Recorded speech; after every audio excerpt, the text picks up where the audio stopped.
En esta noche le vamos a dar un giro diferente a la muerte de Jesús, e independientemente de que vamos a explicar qué fue lo que hizo Jesús en la cruz, también traigo para ustedes reportes científicos. Vamos a ver el lado ahora en esta noche de la ciencia, científicamente vista por cardiólogos y especialistas de la clínica más prestigiada del mundo, que es la Clínica Mayo, que se encuentra en Rochester, Estados Unidos. ¿Qué fue lo que opinaron las más grandes eminencias médicas acerca de la muerte clínica de Jesucristo, el Hijo de Dios?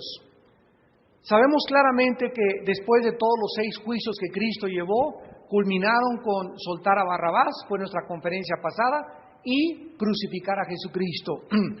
Cristo inmediatamente es llevado al pretorio romano, donde fue flagelado y donde los látigos romanos de 5 colas se enrollaban 3 o 4 veces, tanto en el pecho como en el abdomen como en la espalda de la víctima, y las puntas de los flagelos eran de hueso y eran de plomo. Entonces, cuando el látigo romano era jalado, no es como muchas veces en las películas lo vemos, que nada más les pegaban así en la pura espalda, sino que se enrollaban 3 o 4 veces, y el dolor era, al jalar el látigo, comenzaba a desprender todos los tejidos subcutáneos, dejando expuesta la carne totalmente en vivo a la intemperie. Entonces, no solamente era el latigazo, sino era cuando se jalaba el látigo, como la víctima sufría. Y el propósito de esto era debilitar a la víctima para que se produjera un choque hipovolémico, que científicamente significa aumento de la presión arterial o pérdida del volumen sanguíneo, y debilitar a la víctima para que ya al ser crucificada, pues no tuvieran los romanos que esperar ahí más que 1 o 2 horas para que la persona pudiera morir, y evitarse estarla ahí cuidando hasta que se desangrara y se muriera. Lo vamos a ver a continuación con muchos detalles en unos minutos. Cristo nació para morir. La principal razón de Cristo no fue su nacimiento. Ahora en diciembre lo celebramos, la Navidad. Sabemos que no nació el 24 de diciembre, Cristo nació en el mes de Nisan. Así que es importante que nosotros establezcamos que el nacimiento de Cristo, aunque lo festejemos y gracias a Dios que el Salvador nació hace 2000 años, lo más importante de la vida de Jesús no fue su nacimiento, no fue su vida, sino que lo más importante, y donde se centra la enseñanza, el núcleo del Espíritu Santo en las Sagradas Escrituras, es en la muerte de Jesús. Cuando un ser humano comienza a entender que gracias a la muerte de ese hombre puede el ser humano restablecer otra vez la comunión perdida desde el huerto del Edén con su Creador, entiendes claramente lo vano que son todas las religiones.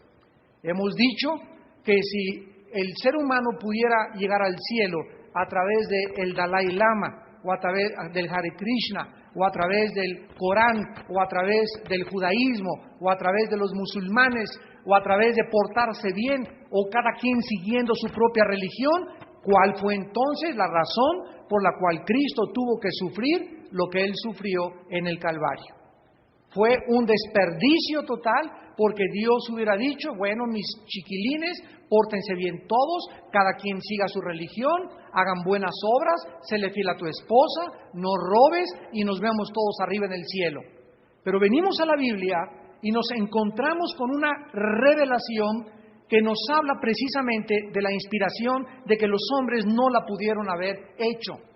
Los pensamientos de Dios, dice la Biblia en Isaías 55, 8 y 9, no son nuestros pensamientos. Dios no piensa como tú piensas, y esto es absolutamente lógico y elemental en la filosofía.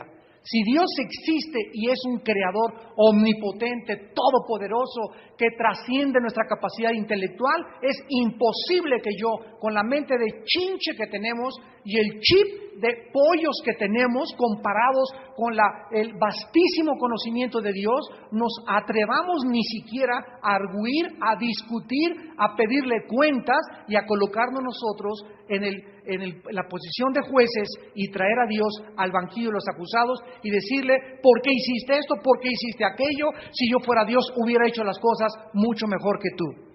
Todo esto nos habla simplemente de la soberbia humana. La soberbia humana es precisamente el creer que el ser humano puede discutir con su Creador, que le puede retar y que le puede desafiar y que nos creamos más inteligentes que Él. Entonces, desde esta perspectiva, tomando y partiendo del punto lógico elemental de que Dios es vastísimo en su conocimiento, a Él le agradó revelarnos nuestros pensamientos. Hemos visto que la Biblia nos revela que por nosotros mismos, por nuestras investigaciones científicas, por nuestras meditaciones, te puedes ir a Chapultepec, te puedes ir al Tíbet y quedarte ahí, meterte en un convento durante 25 años, aislado del mundo, tratando de, a través de la meditación, poder conocer a Dios y entender a Dios y entender sus caminos, y el cerebro se te va ahí a freír como un huevo. ¿Por qué? Porque no es a través de la reducida capacidad intelectual y mental del ser humano que nosotros vamos a conocer a Dios. Dado esta limitación que tenemos y dado que el pecado ha hecho tanta destrucción y tantas tinieblas que hay en la mente humana, Dios tuvo que bajar a este mundo. La Biblia nos revela que Dios tuvo que bajar en la persona de su Hijo Jesucristo. Y Jesucristo dijo en Mateo 11:25, nadie conoce al Padre sino el Hijo, y a quien el Hijo lo quiera revelar. Entonces Dios manda a su Hijo a este mundo para revelarnos sus pensamientos.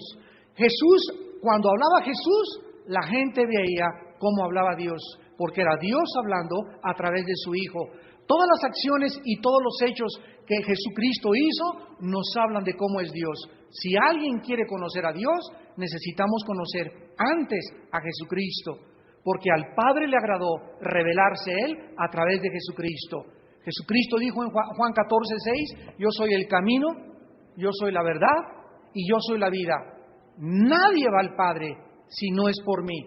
Entonces, cualquier persona que quiera escaparse de esta ley inexorable espiritual que la Biblia traza, si alguien quiere hacer contacto con el Ser Supremo, con el Dios Todopoderoso, vivo y verdadero, no puedes encontrarlo a través de una religión, a través del ascetismo, a través de una filosofía, a través de tus investigaciones, a través de leer a Shakespeare o Nietzsche o Benítez, el caballo de Troya. Tienes forzosamente que primero encontrarte con Jesús. Y hasta que el ser humano no se encuentra con Jesús de frente y le dices, tú eres el Hijo de Dios y me rindo a ti y creo que lo que hiciste en la cruz es para que yo pudiera reconciliarme con tu Padre, perderás vagamente el tiempo y vanamente tu vida, porque repito, a Dios le agradó, dice la Biblia, revelarse a través de Jesucristo. La Biblia nos enseña desde el principio del huerto del Edén que el ser humano fue creado con la libertad de poder escoger entre dos caminos. Ya hemos visto que hace algún tiempo un gran teólogo llamado Agustín de Hipona, ustedes lean La ciudad de Dios, es un libro bellísimo de Agustín, fue un teólogo de los primeros siglos de la iglesia cristiana. Agustín de Hipona estableció esta premisa: Dios tuvo tres opciones al crear el universo. La primera, Dios pudo no haber creado nada. Nos podríamos preguntar en esta tarde, yéndonos profundamente, ¿por qué necesidad hubo de que Dios creara planetas, universo? ¿Qué acaso Dios no estaba contento con el Padre y con el Espíritu Santo, con el Hijo y con el Espíritu Santo en la eternidad? ¿Había necesidad de que Dios creara algo? Y si Dios creó algo, a mí me interesa saber por qué. Porque si Él es Dios y perfecto en sus atributos, en su sabiduría, en su inmutabilidad, en su omnisciencia, en su omnisapiencia, Él es el Todopoderoso, realmente Él no necesita nada, ¿no es verdad? Sin embargo, la Biblia nos revela que Dios, por amor y por gracia, diseñó crear un universo de criaturas, dándoles a todas sus criaturas la capacidad de poder ellas mismas determinar, amarlo a Él, servirlo a Él y someterse a sus leyes voluntariamente. Entonces Dios pudo no haber creado nada. Y si alguien dice en esta tarde, algún filósofo, bueno, si yo hubiera sido Dios, yo mejor no hubiera creado nada, ¿para qué tanto sufrimiento y para qué tanta sangre y para qué tantas guerras, etcétera, etcétera? Es una conclusión equivocada, porque nadie puede decir que la nada es mejor que lo algo. Yo el otro día le decía, casi ya no me encuentro ateos en el mundo, pero el otro día me encontré un profesor ateo en un viaje que hicimos mi esposa y yo a Cancún. Tuvimos una gran seminario de matrimonios ahí en Cancún hace como 2 semanas, y este maestro de una secundaria le hice la pregunta y le dije, lo interesante no es decir, ¿verdad?, que no hay Dios o que no hay nada, sino por qué hay algo. ¿Por qué hay algo en lugar de nada? Es la pregunta que tú debes de contestar, le dije a este muchacho. Entonces, si eres un agnóstico, significa que agnóstico significa sin gnosis, conocimiento, sin conocimiento. Si eres un agnóstico, tú no puedes ser un ateo. Ateo es sin Dios, sin Dios. Entonces, si tú eres agnóstico, eres sin conocimiento y te falta el conocimiento para poder concluir que Dios existe. Y ese conocimiento lo puedes encontrar en la Biblia. Porque es la Biblia, repito, el instrumento que Dios escogió para revelarse, para que le conociéramos, para que nos vivificara, para que nos fortaleciera, para que comiéramos, es nuestro alimento diario, es lo que Dios diseñó para nuestra vida espiritual. Entonces, cuando nosotros vemos que alguien dice, hubiera sido mejor que no se creara nada, estamos en un caos filosófico, en un vacío, porque filosóficamente no se puede concluir que la nada es mejor que lo algo. Ya que no sabe lo que es la nada, es como a un ciego decirle, oye, las nubes son como el algodón, lo dejas igual.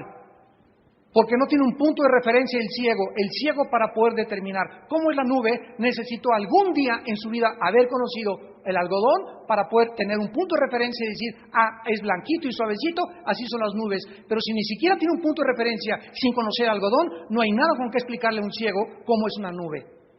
Así nosotros necesitábamos un punto de referencia para poder entender y conocer a Dios. En segundo lugar, Dios pudo haber creado un universo donde no hubiera pecado, donde no hubiera habido nunca una rebelión angelical de Luzbel o Lucifer, donde Adán y Eva no se hubieran, nuestros primeros padres, rebelado contra Dios y siempre hubieran vivido y hubiéramos poblado la tierra con puros seres. Pero en esta segunda opción, si Dios hubiera escogido que no hubiera pecado, hubiera creado un universo de robots. Claro que lo pudo haber hecho Dios y pudo haber creado seres humanos sin la capacidad de que libremente escogieran ir en contra o someterse a sus leyes. Y hubiera sido un mundo de robots. Nos hubiera dado solamente cuerda a Dios para que le dijéramos, ámame, ámame, ámame, ámame, ¿verdad? Sin tener ninguna capacidad, ni ninguna volición intelectual, ni del alma, para poder decir realmente, yo escojo verdaderamente creer en ti o no creer en ti. Y en tercer lugar, a Dios, de acuerdo a la Biblia, le agradó crear un universo donde sus criaturas pudieran escoger y convertirse en agentes morales entre el bien y entre el mal. Dios hizo un universo donde pintó una raya, una frontera, donde delineó los parámetros para decirnos, los que pasen de este lado, hay estas consecuencias, los que se queden de este lado, estas son las consecuencias. Y cuando Dios creó a Adán y Eva tenían el potencial dentro de sus almas para poder decidir rebelarse o no, o mantenerse fieles y sumisos a su Creador. La historia nos cuenta que nuestros primeros padres se rebelaron. Y la primera consecuencia inmediata de la rebelión contra Dios, cuando le dijeron, no necesitamos que tú nos gobiernes, no necesitamos que tú nos digas qué es bueno, qué es malo, nosotros podemos decidir qué es bueno y qué es malo, yo puedo gobernar mi vida, yo no necesito ninguna fuerza externa que me pueda decir que yo quién soy ni de dónde vengo, yo tengo la capacidad, se llama humanismo esto, para poder determinar el origen del universo, quién soy, a dónde me dirijo. En ese momento, cuando se rebelaron contra Dios, la Biblia dice que los dos murieron.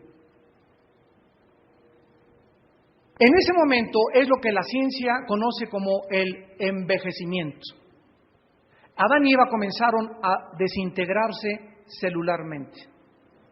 En ese momento comenzó a comenzaron ellos a desintegrarse celularmente y comenzaron a envejecer y a dirigirse a un punto donde tú y donde yo nos estamos dirigiendo, que es la muerte. Todos tenemos esta cita con el destino. Nadie te puede, ningún libro sagrado, ni el Dalai Lama, ni Hare Krishna, repito, ni Mahoma, ni nadie te puede decir por qué tenemos que morir los seres humanos más que la Biblia.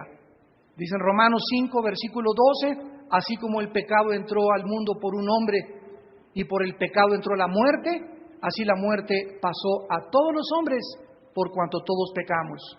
La muerte, de acuerdo a la Biblia, es una consecuencia, una maldición de el pecado de nuestros primeros padres que nos fue transmitido a ti y a mí. Tú puedes en este momento, de una forma veraz, ¿verdad? Y válida, decirme, bueno, ¿qué culpa tengo yo de que ese par de tórtolos allá hace 6,000 años hayan pecado? ¿Qué culpa tengo yo de esos pecados? Te voy a contestar con un cuento. Iba un granjero en el campo y estaba recogiendo a todas las calabacitas que estaban podridas y las estaba echando en el fuego. Y había una calabacita así chueca. Y entonces el granjero estaba ofreciéndoles a las calabacitas la medicina para poder enderezarse. Y la calabacita chueca le dice al granjero, ¿por qué me vas a echar en el fuego? Yo no tengo la culpa de haber nacido chueca. Y el granjero le contesta, no vas a ser echada en el fuego porque naciste chueca, sino porque no quisiste enderezarte. Entonces, si alguna persona quiere, o los que nos ven por la televisión, decir y arguir con Dios, yo no tengo la culpa de que alguien haya pecado y me haya transmitido eso, ok, eso es lo que se llama el pecado original. No tiene la culpa ese pecado, pero sí tiene la culpa ahora, en este momento que me estás escuchando y que Dios te ofrece sanarte mediante la muerte de Cristo, decir, quiero seguir chueco y morirme chueco. Entonces no hay absolutamente injusticia de parte de Dios. Nunca habrá una sola alma en el infierno que antes no haya sido amada por Dios. Dios no va a mandar a nadie a la condenación eterna que antes no haya sido amada por Él y que haya oído el mensaje de la salvación. Esta importancia de la muerte, por la cual todos tenemos que morir, condenó a los hombres a una prisión donde vemos que a través de las religiones, miren, no hay una sola tribu, una sola cultura, una sola civilización en la historia, señores sociólogos y historiadores que me escuchan. No existe una sola tribu a cualquier parte de cualquier época de la historia a la que tú vayas que no hayan adorado a un Dios. Todas las culturas, los egipcios enterraban a sus muertos y les ponían comida y les ponían una espada. Algo les decía que le iban a necesitar en la otra vida. El animismo, que es la religión de los espíritus. El politeísmo, que es la religión de muchos dioses. Los griegos, los más grandes filósofos y pensadores de la humanidad. Sócrates, Demóstenes, Cicerón, todos ellos creían en dioses. Y los dioses del estadio, pero creían en deidades. Y vemos que toda la historia del ser humano es una historia de religiones. Sigmund Freud, el psicólogo vienés, lo dijo en estas palabras: el hombre es incorregiblemente religioso, por eso tiene el temor a lo desconocido. Entonces, este desconocimiento de la muerte ha hecho que el ser humano pues comience a tratar de, pues voy a ir con Walter Mercado, o voy a ir con el brujo, o voy a ir a que me hagan una sesión de espiritismas, o a consultar con los espíritus, la bola de cristal, que me lean la mano, el café turco, que me echen las cartas tarot, que me vaya al Tíbet y que allá me meta en un convento y pueda yo de alguna manera establecer contacto con Dios. El ser humano ha buscado desesperadamente y de una forma hueca y vacía a Dios a través de todos los siglos. Y cuando Jesucristo entra en el escenario mundial y aparece Jesús en la historia del ser humano, divide la historia y Jesucristo con su muerte nos abre la ventana y es el único ser humano de toda la historia que nos puede decir y garantizar en este momento qué hay después de la muerte. porque nadie ha ido al otro lado y regresado como lo hizo Él. Y no solamente, escúchame muy bien, no solamente yo puedo decirte, Jesucristo resucitó, porque me podías preguntar inmediatamente, ¿y qué pruebas hay de que Él resucitó? La resurrección de Cristo es el fundamento donde el cristianismo se sostiene. El cristianismo permanece de pie o se derrumba con la resurrección de Jesucristo. La resurrección de Jesucristo no solamente es un dogma de fe, sino que es la verdad, escúchame, histórica, más grande de toda la historia, porque fue gracias a la resurrección de Cristo, cuando ese grupo de hombres lo vio resucitado, cuando le dijo a Tomás, Tomás, pon tu mano en mi mano y mete tu mano en mi costado, al ver a su maestro, al rabí resucitado, impulsó a estos hombres a arrojarse, a conquistar el imperio más grande de la historia, que fue el Imperio Romano. ¿Cómo fue derrumbado el Imperio Romano? ¿Por las hordas bárbaras? No. ¿Por la economía? Tampoco, no. ¿Qué fue lo que conquistó al Imperio Romano? El mensaje de la resurrección de Jesucristo, al grado que Constantino, el último emperador romano, absorbe el cristianismo y lo establece como la religión oficial, porque el mensaje de los apóstoles conquista de un grupo de pescadores al mundo de la antigüedad. Y durante 350 años, este grupo de personas se llamaban los del camino. Así era el nombre con el que se conocían los cristianos, los del camino. ¿Por qué? Porque nosotros somos los únicos que sabemos cuál es el camino. Nosotros hemos sido salvados para mostrarle a la gente y decirle, este es el camino. No es la Dianética, no es el Hare Krishna, no es Buda, no es el Dalai Lama, es Jesús. Ustedes son la luz del mundo, dijo Jesucristo. Y esta es la responsabilidad que tenemos en esta vida, de mostrarle a la gente quién es el camino, la verdad y la vida. Y tú tienes que amar tan apasionadamente a Jesús y tienes que entregarte tan incondicionalmente a Jesús que tienes que estar dispuesto no solamente a sufrir afrentas y persecuciones y burlas de la gente, sino inclusive estar dispuesto en cualquier momento a dar tu vida por Él. Porque si no eres capaz de vivir para Él y dar testimonio de Él, tampoco estarás listo en el día de tu muerte de morir por Él. En primer lugar, la muerte de Cristo era importante por las siguientes razones. En primer lugar, el Redentor de la humanidad, el Salvador que viniera a poder salvarnos de la muerte eterna y del pecado, tenía que cumplir dos requisitos. En primer lugar, tenía que descender, sígueme con cuidado, genealógicamente desde Adán. Cristo es el único personaje de la historia de quien se puede trazar su genealogía desde hace 6,000 años. Y cuando tú vienes a la Biblia y ves las genealogías, hijo de tal, Pancho, hijo de Pedro, Pedro, hijo de fulano de tal, y dices, ¿para qué tanto rollo, para qué tanta detalle en las genealogías? Porque es la forma más increíble de demostrar que Jesús descendía de Adán y Eva humanamente y de Abraham respecto al pacto que hizo Dios con la nación hebrea. Por lo que María y José, los padres de Jesús, José el padre legal, María donde fue en su vientre engendrado Jesús, necesitaban descender del rey David, el cual descendía de Noé, el cual descendía de Abraham, el cual descendía desde Adán y Eva.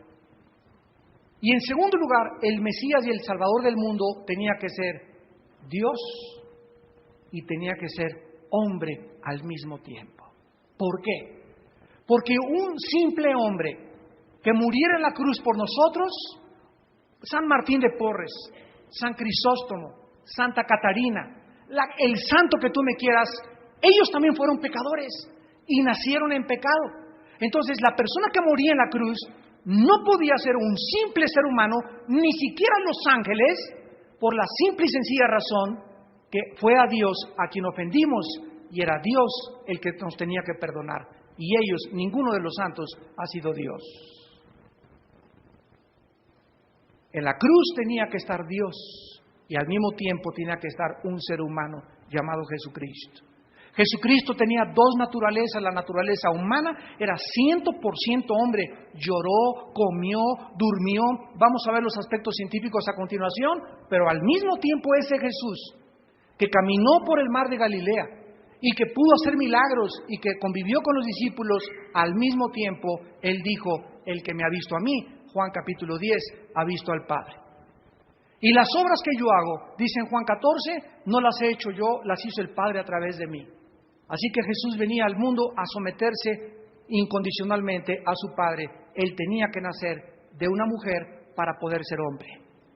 Pero había un problema que solo Dios pudo resolver. Si el Salvador nacía a través de una mujer llamada María, el verdadero nombre de María era Miriam. En el griego es Miriam, se tradujo María, pero el nombre era Miriam.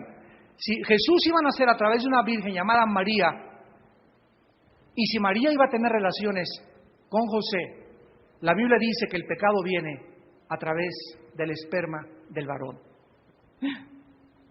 Apúntalo. ¿Quién es el que tiene la semilla, el hombre o la mujer? El hombre fue creado para transmitir la semilla. La mujer fue creada por Dios para recibir la semilla. La mujer fue creada para recibir amor. La mujer fue creada para recibir cuidados, atenciones y seguridad. El hombre fue creado para dar. Y la Biblia lo comprueba, Efesios 5, maridos, amad a vuestras mujeres.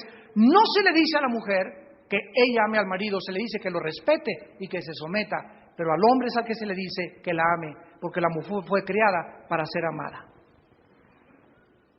En el momento en que una mujer es amada y se siente amada y se siente protegida y se siente segura, responde automáticamente porque fue creada y diseñada por el fabricante cósmico para que esa mujer funcionara de esa manera.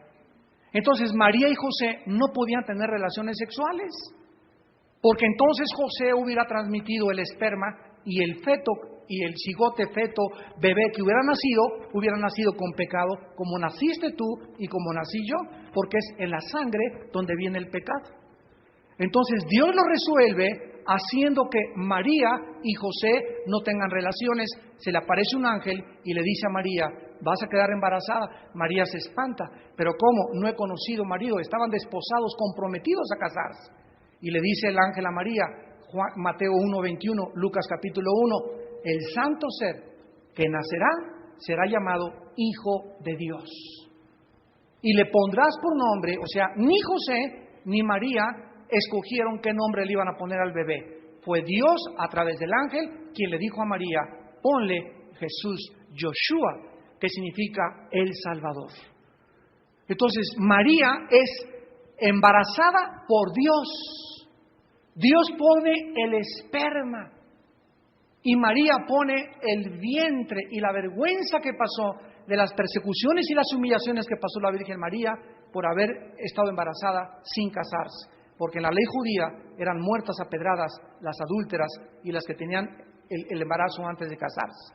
Pero María no quiso ni siquiera ver eso, ni objetar eso, y le dijo al ángel: he aquí tu sierva, hágase con mí según tu voluntad. Esa fue la grandeza de María, por lo cual la Biblia le dice: bienaventurada serás entre todas las mujeres. Entonces, ese Mesías, ese Salvador, tenía que entrar a través del ser humano como sobrenaturalmente.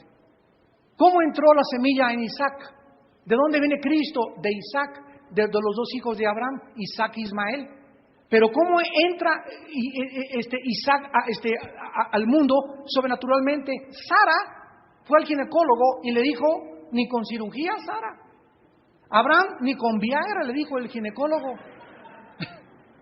Ni con injerto, ni con nada. Dice la Biblia que los dos habían pasado la edad para tener hijos. O sea, humanamente ya no había forma de que Sara se embarazara. Pero Dios lo hizo a propósito. Porque Dios deja que el hombre llegue al final de sus vidas, al final humanamente de tus problemas, para que ahí lo descubras, que Él te abre el mar rojo, que Él te manda maná, que Él puede de una forma inimaginable proveer las cosas que nosotros nunca humanamente creemos que lo puede hacer, porque todo lo que Dios hace lo hace sobrenaturalmente. Entonces Isaac, del cual somos llamados descendencia y del cual vendría el Mesías, entra al mundo sobrenaturalmente, y el Mesías entra al mundo sobrenaturalmente también. Isaac de una mujer estéril y que pasó el tiempo en las mujeres, y Cristo nace de una virgen que no había conocido jamás su nombre. Este es el Dios de la Biblia, el Dios de lo sobrenatural.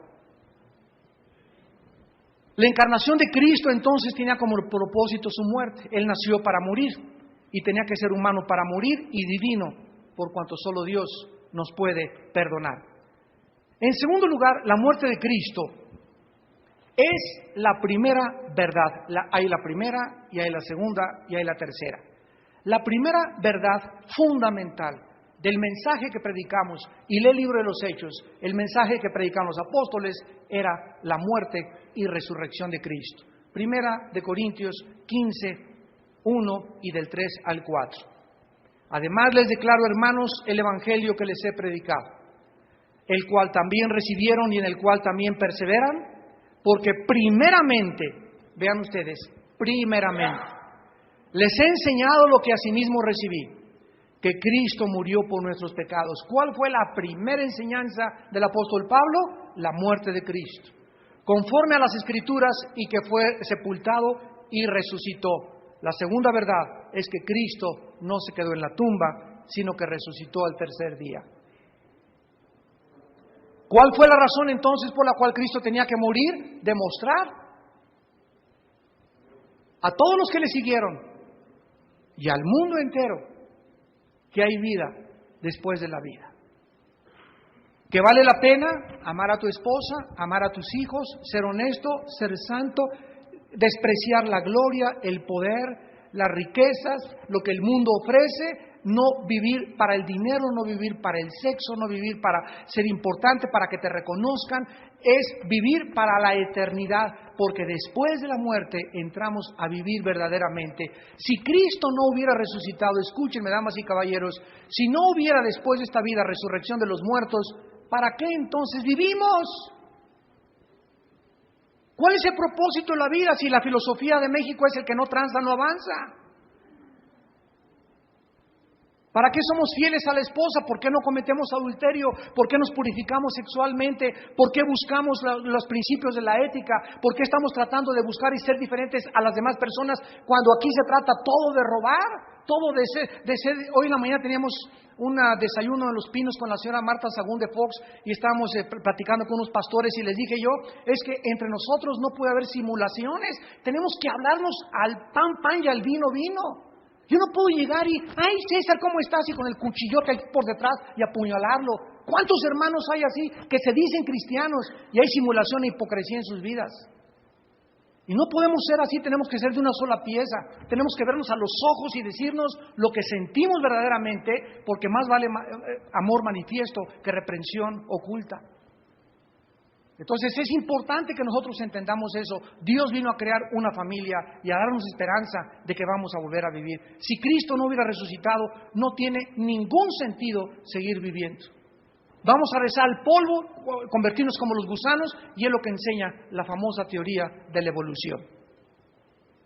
A continuación quiero presentarles a ustedes el estudio médico realizado por el doctor William Edwards, patólogo de la Clínica Mayo de Rochester, Massachusetts. La Clínica Mayo, el Hospital General de Boston y el hospital principal que existe en Estados Unidos son los dos mejores hospitales y clínicas del mundo entero. Este estudio que a continuación les comparto apareció en la revista Journal of the American Medical Association, o sea, Diario de la Asociación Médica Americana, el día 21 de marzo de 1986, y lo puedes verificar en el Internet. 21 de marzo de 1986. Esta revista es la más prestigiada en el mundo de investigación médica científica y la primera en circular de ejemplares a nivel mundial. El doctor William Edwards comienza su examen diciendo lo siguiente: no cabe duda que los rigores de las caminatas de Jesús. ¿Ustedes saben cuánto caminaba Jesús? O sea, Jesús era un atleta. Jesús era un hombre, sin ninguna duda, absolutamente saludable. Y la dieta de Jesús era agua, vegetales y frutas, nada más. Y miel, era lo único, y peces también, comía peces, pescados, era la dieta de Jesucristo. Si Él no hubiera tenido esta salud, no hubiera podido resistir lo que Él resistió y lo que vamos a escribir a continuación en la tortura y todo lo que lo hicieron sufrir. Se asume pues que Jesús estaba en perfectas condiciones físicas antes de su captura. La Biblia enseña que en el huerto de Getsemaní Cristo sudó sangre. Muy bien, este fenómeno de sudar sangre clínicamente se llama hematidrosis, con H, hematidrosis o sudor sanguinolento. Esto suele ocurrir, dice el médico, en estados altamente emocionales cuando la hemorragia de las glándulas sudoríparas ocasionan que la piel quede excesivamente frágil. Probablemente la pérdida sanguínea en el huerto de Getsemaní fue mínima. Sin embargo, la fragilidad cutánea resultante ocasionó más tarde una gran pérdida durante la flagelación. La flagelación o los latigazos que sufrió Jesús de manos de los soldados romanos, que eran expertos en tortura, le produjo laceraciones profundas. Estos látigos estaban formados de 5 colas con puntas de plomo y de hueso. Se enrollaban en el cuerpo de la víctima y le desgarraban la mayor parte de los tejidos subcutáneos de la espalda y del pecho.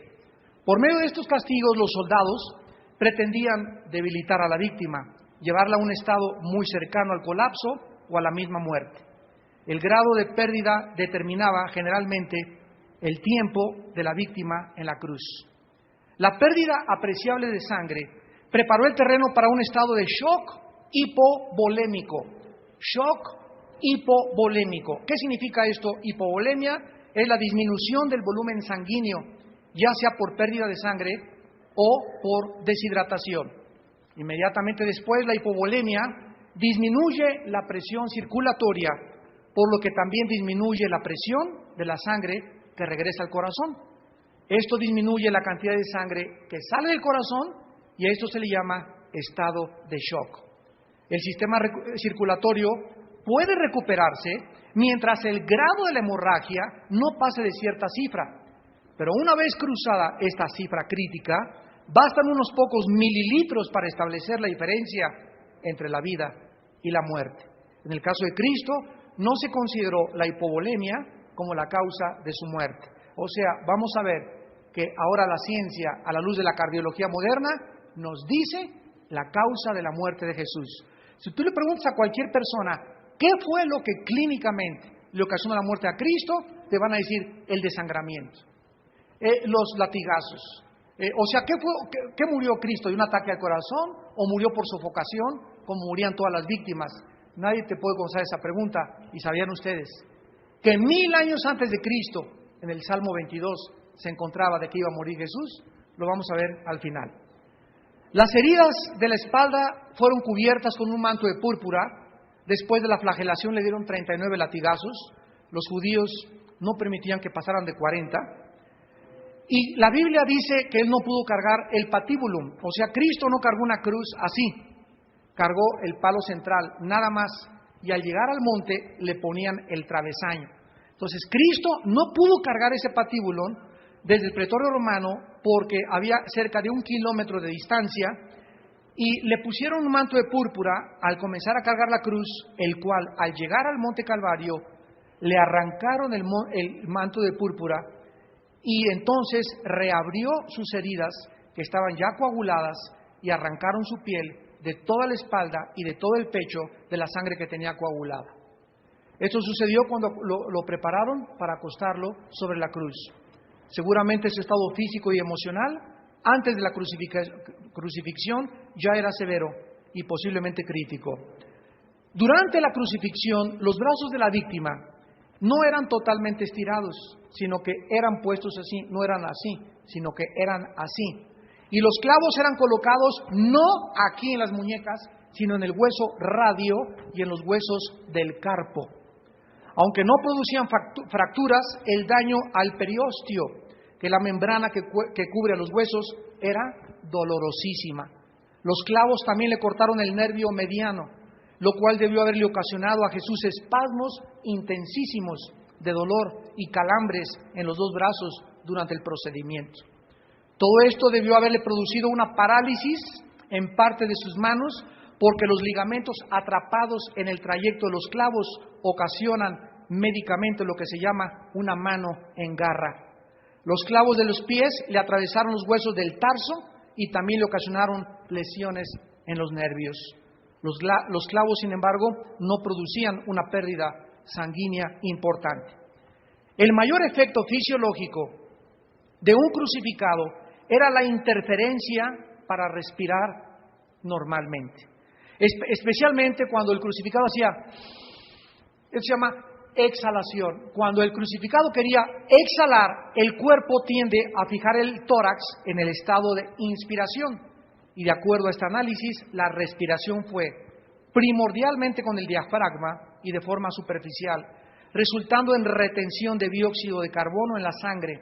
Y esto, junto con la fatiga muscular, le ocasionó a Jesús calambres musculares y contracciones intermitentes. La exhalación, o sea, la soltada del aire, requería que el cuerpo se empujara con los pies que estaban sostenidos con una tablita y flexionando los codos. Estos esfuerzos colocaron el peso total del cuerpo de Jesús en los huesos del tarso y en los nervios cortados de los pies y de las muñecas, produciéndole dolores intensísimos, dolorosísimos, espantosos, sin contar el dolor de la espalda al frotarse las heridas abiertas contra el patíbulo de la madera. Calambres musculares y hormigueo en los brazos por la posición tan incómoda que tenía, se agregaron a la molestia de la respiración. Cada movimiento y cada vez que Jesús respiraba era un dolor indescriptible, fatigante, agonizante, lo cual casi siempre llevaba a la asfixia. Otros factores que contribuían a la muerte de un crucificado variaban, pero básicamente los crucificados morían por pérdida sanguínea o asfixia por fatiga y sofocación. Otras eran deshidratación, arritmias cardíacas inducidas por el estrés, insuficiencia cardíaca por la acumulación rápida del líquido en la cavidad pericárdica o en cavidad pleural y la fractura de los huesos por debajo de las rodillas que les rompían las rodillas para que el crucificado se colgara y se asfixiara y muriera más rápidamente. Dice el doctor Edwards, concluyendo su reporte en los aspectos médicos de la muerte, en primer lugar, la naturaleza de las heridas del costado de Jesús y la causa de la muerte, porque Jesús duró de las 9 de la mañana a las 3 de la tarde colgado en la cruz, o sea, 6 horas, que es el número del ser humano. Y Él murió exactamente a las 15 horas, a las 3 de la tarde. En el Evangelio de Juan, capítulo 19, versículo 34, la Biblia dice, pero uno de los soldados le abrió el costado con una lanza y al instante salió sangre y agua.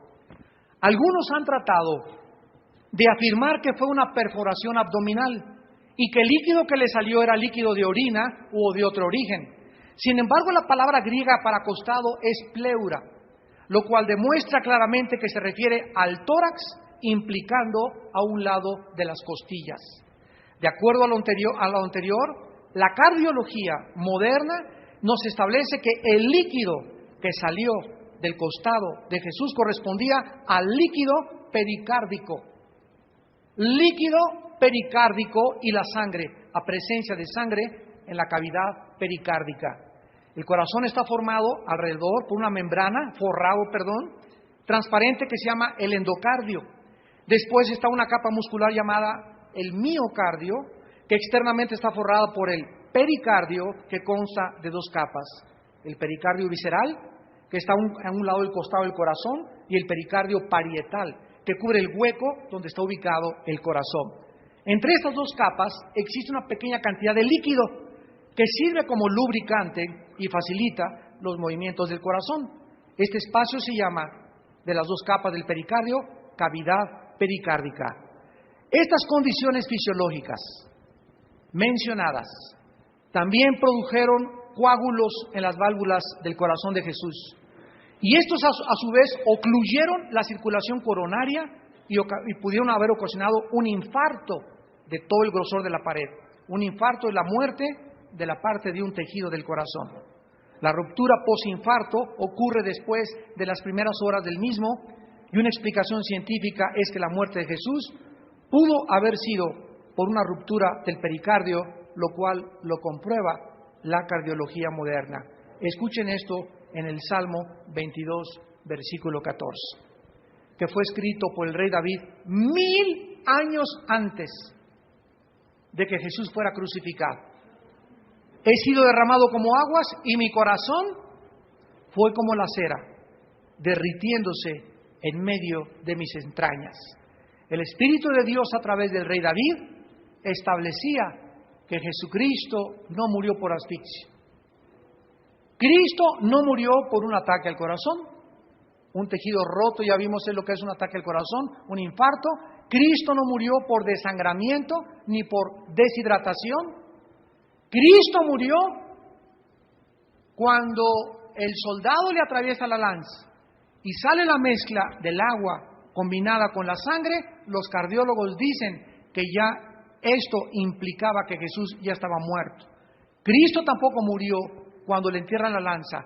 En la mezcla de agua con sangre, que es lo último que queda en la cavidad pericárdica, implica que Cristo le explotó el corazón segundos antes.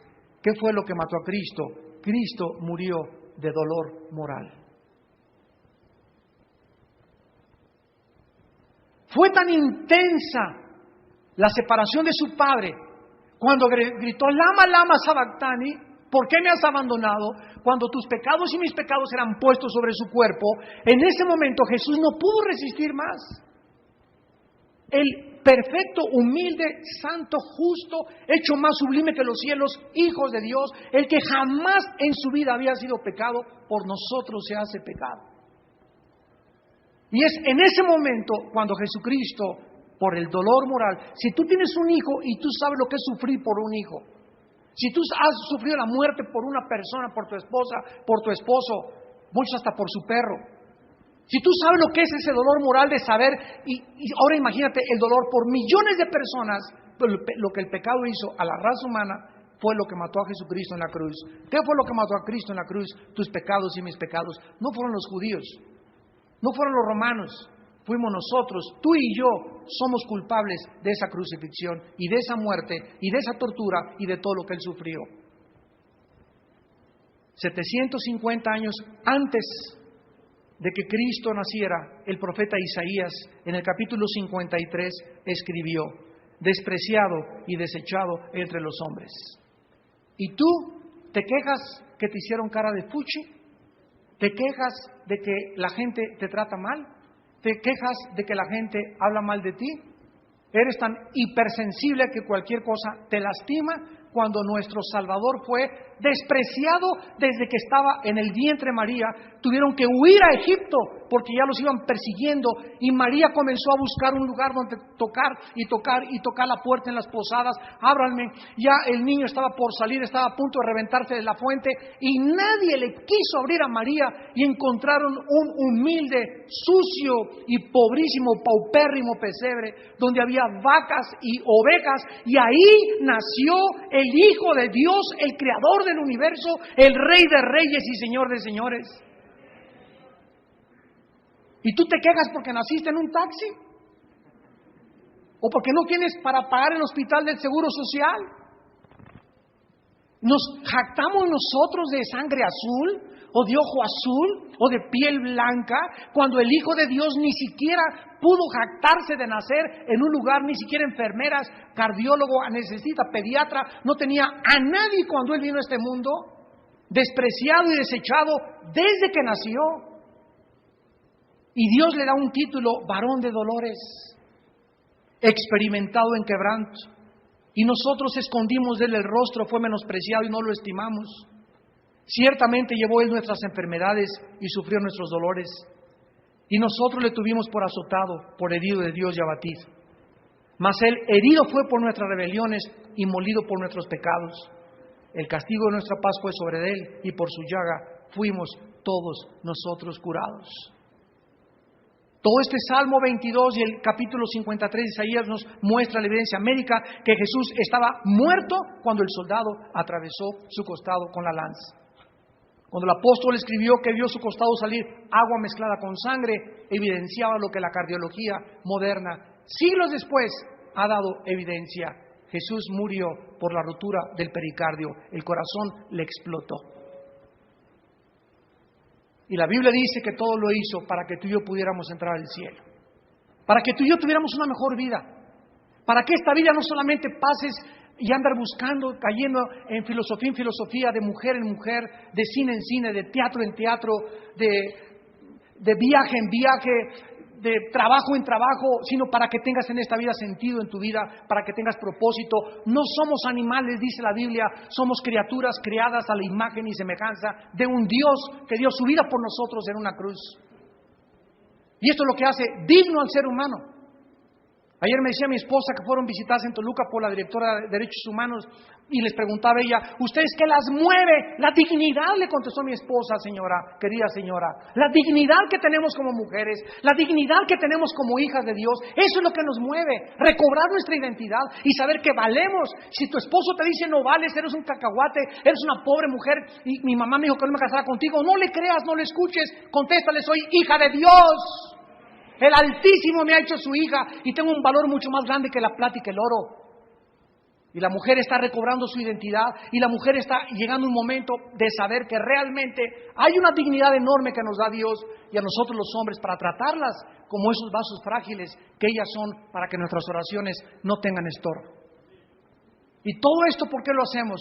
Porque un hombre hace 2000 años llamado Jesucristo dio su vida y murió en una cruz para pagar algo que nosotros nunca hubiéramos podido pagar. Si el ser humano hubiera podido pagar por sus pecados, repito, Dios nos hubiera dicho, váyanse a la villa 20 veces, haz peregrinaciones, no comas en 9 viernes primero, pertenece a una religión, pero sin derramamiento de sangre. Hebreos 9:22, no hay remisión de pecados. Tú aceptas el camino de Dios o lo rechazas, y en esta mañana está delante de ti. Dios te dice en esta mañana, he aquí pongo delante de ti la bendición y la maldición. Ancho es el camino que lleva a la perdición y la mayoría van por él. Angosta es la puerta que conduce a la salvación y pocos son los que entran. ¿Qué quieres escoger tú en esta tarde? Pues te puedes quedar ahí en tu lugar, tú que me ves ahí comiendo tu chicle, con la cara de agnóstico, con la cara de incrédulo, no hay ningún problema. Tú puedes discutir lo que quieras y argumentar lo que quieras, pero la Biblia dice, tienes que morir y prepárate para encontrarte en el día de tu muerte con Dios. ¿Estás tú preparado? Dice Dios. Yo te ofrezco en esta tarde el perdón, la sangre de mi Hijo, si tú vienes en este momento y le aceptas por la fe en tu corazón. Oremos. Padre, te damos gracias en esta tarde por tu amor eterno en la cruz del Calvario. Porque de tal manera amaste al mundo que nos diste a tu Hijo unigénito. Para que cualquiera que en este momento crea en Él no se pierda, mas tenga la vida eterna. Y este es el testimonio que Dios nos ha dado, la vida eterna. Y esta vida está en su Hijo. El que tiene al Hijo tiene la vida. El que no tiene al Hijo, aun cuando tenga una religión, no tiene la vida. Vengan a mí todos ustedes los que están trabajados y cargados, que yo los haré descansar, dice el Señor. Y tu alma encontrará descanso. ¿Qué debo hacer? Me preguntarás en este momento para poder hacer la paz con Dios. La Biblia dice en primer lugar que te arrepientas de tus pecados. Arrepiéntanse, si no todos igualmente pereceréis, dice la Biblia. En segundo lugar, tienes que creer que Jesús no fue solamente un gran líder religioso, ni un gran gurú, ni otro más de los iluminados, sino que Él es más que todo eso. Él es el Hijo de Dios, el Salvador, el único Mesías que Dios envió para salvarnos y perdonarnos a través de su muerte y del derramamiento de su sangre en la cruz del Calvario. Y en tercer lugar, simplemente ábrele tu corazón en este momento. Hoy que tu vida está tan preparada por el Espíritu Santo, dile ahí desde tu lugar a Jesús, Señor mío y Dios mío. En esta tarde me arrepiento de mis pecados. Creo que en la cruz pagaste con tu muerte y con tu sangre y sufriste por mí. Aunque yo no lo merecía, lo pagaste, Jesús. Y te pido por tu gracia y tu perdón en la cruz que entres a mi vida. Te recibo como mi Señor y mi Salvador. Te doy las gracias por haber muerto en mi lugar. Y yo sé que nunca me dejarás, ni me desampararás.